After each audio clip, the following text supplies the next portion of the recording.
નમસ્કાર દર્શક મિત્રો, સત્યમેવ જયતે લાઈવ ન્યૂઝમાં આપનું સ્વાગત છે। 22મી તારીખે અયોધ્યાના રામ મંદિરમાં પ્રાણ પ્રતિષ્ઠા યોજાવા જઈ રહી છે, જેને લઈ દેશના કેટલાક મંદિરોમાં ધાર્મિક કાર્યક્રમોનું આયોજન કરાયું છે।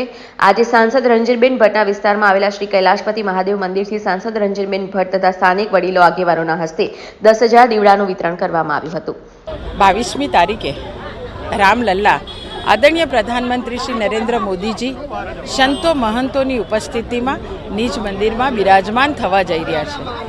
એના ભાગ સ્વરૂપે દેશમાં અલગ અલગ સ્થાનો પર, ગુજરાતમાં અલગ અલગ સ્થાનો પર, વડોદરા શહેર જિલ્લાના અલગ અલગ સ્થાનો પર અનેક કાર્યક્રમ દ્વારા ખૂબ ભક્તિભાવપૂર્વક, ઉત્સાહપૂર્વક 22મીએ રામલલ્લા જ્યારે પ્રાણ પ્રતિષ્ઠા થતી હોય તો સૌ લોક એક દિવાળી કરતાં પણ વધારે ઉત્સવપૂર્વક એક ભગવાનની ભક્તિ અને આરાધના કરી રહ્યા છે।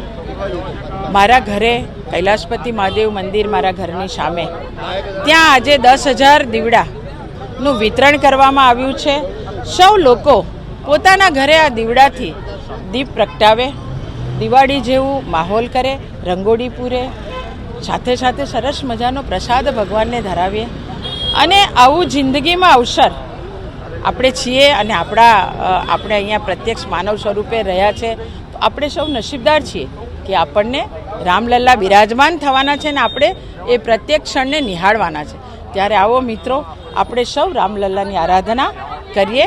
જય શ્રી રામ। રિપોર્ટર સની સિંધે, સત્યમેવ જયતે લાઈવ ન્યૂઝ, વડોદરા।